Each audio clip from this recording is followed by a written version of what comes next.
침실에 누군가 누워 있습니다. 한 남자가 들어와 베개로 누릅니다. 저항하는 피해자는 얼마 안 가 몸이 축 늘어집니다. 당신은 생각합니다. 저게 말이 돼? 이내 스스로에게 답합니다. 영화니까. 당신은 어딘가 찝찝합니다. 진짜 영화니까 그럴 수 있는 걸까요? 아니면 베개로 사람을 저렇게 빨리 질식시킬 수 있는 걸까요? 미드 로앤오더, CSI 마이애미, 몽크 등의 자문의사였던 D.P. 라일은 책 미스터리 작가를 위한 법의학 Q&A에서 가능하다고 말합니다. 나이 든 녀석이라면 2에서 5분 안에 사망하게 될 거라고요. 만약 젊고 힘이 센 피해자라면 몇 차례쯤 베개를 밀어내 공기를 한 모금씩 집어삼킬 수도 있겠죠. 하지만 점점 혈중산소 농도가 떨어져 힘이 빠지고 의식을 잃어 죽게 됩니다. 사실 고군분투할수록 피해자의 혈류의 산소는 빠르게 소비되고 결과적으로 사망은 더욱 빨라집니다. 심폐질환이 있는 경우라면 사망까지 이르는 시간은 더 짧아집니다. 2, 3분이면 사망할 것입니다. D.P. 라일이 쓴 미스터리 작가를 위한 법의학 Q&A는 한 번쯤 저게 실제로 될까 싶은 생각이 들었지만 누구에게 물어야 될지 몰라 넘겼던 질문들이 있는 분들을 위한 책입니다. 자신이 쓰는 추리소설을 좀 더 현실적으로 만들고 싶어하는 사람들이 던진 157가지의 질문과 작가의 답이 담겨 있습니다. 이런 질문들이죠. 턱 아래에서 총을 쏘아 죽으면 어떤 부상을 입게 되나요? 계단 아래로 내팽개쳐졌을 때 발생하는 손상은 무엇인가요? 자, 지금 가장 흥미로웠던 세 가지 질문을 골라 답을 소개하려고 합니다. 첫 번째, 머리나 가슴에 총을 맞아도 움직일 수 있나요? 정답은 그렇다입니다. 총을 맞고도 움직이는 게 가능합니다. 뇌와 심장에 직접적인 총상을 받지 않는다면 말이죠. 가슴으로 날아온 총알은 흉부를 관통하지 않고 뼈를 비끄러져 지나가 장기에 손상을 일으키지 않을 수 있습니다. 머리로 날아온 총알이 먼 거리에서 왔다면 대부분 두개골을 관통하지 못하므로 뇌 손상을 거의 일으키지 않습니다.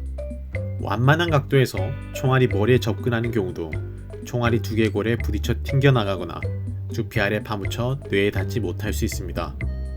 이런 경우 움직일 수 있습니다. 매우 고통스럽지만 말이죠. 두 번째, 인간의 피부에서도 지문을 채취할 수 있나요? 지문을 채취할 수 있습니다. 하지만 아주 짧은 동안만 가능합니다. 조건에 따라 다르지만 피부에서 뜬 지문은 가해자를 식별하는 데 활용되어 왔습니다. 살아있는 사람의 살에서 지문은 60에서 90분간 유지됩니다. 죽은 사람의 몸에서는 환경 조건에 따라 그 시간이 약간 더 길어집니다. 지문을 빨리 수집하면 할수록 좋죠. 세 번째, 거짓말 탐지기는 어떻게 속이나요? 우선 거짓말 탐지기의 작동 원리를 잠시 알아보도록 하죠. 거짓말 탐지기는 스트레스에 대한 신체의 반응 몇 가지를 검사합니다.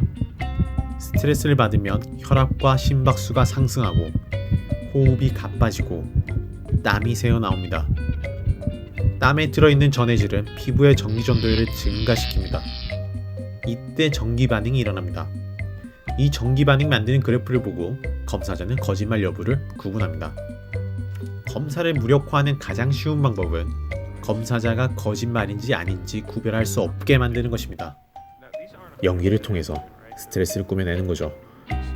오히려 근육에 힘을 주고 평소보다 깊게 숨을 쉬거나 어떤 질문이 주어지든 간에 자신이 지은 죄를 떠올리거나 심지어 질문을 받을 때마다 밟을 수 있도록 신발 안에 압정을 넣어둬서 자신에게 스트레스를 주는 거죠. 검사자는 이처럼 억지로 끌어낸 스트레스와 거짓말에서 오는 진짜 스트레스를 구분할 수 없을 것입니다. 어떤 질문에도 스트레스를 드러내지 않는 방법도 있습니다.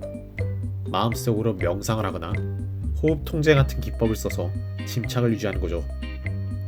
아니면 약물을 쓸 수도 있습니다. 알코올, 마약, 베타 차단제 같은 약물은 신체의 반응을 무디게 해서 검사기의 스트레스 반응이 적게 나타나게 할 수 있습니다. 만약 소시오패스라면 이런 기술은 필요 없습니다. 죄책감을 느끼지 않기 때문에 어떤 질문에도 평정심을 유지할 수 있죠. 세 가지 질문과 답을 살펴봤습니다. 이 책에는 이 외에도 흥미로운 질문들이 154가지나 더 있습니다.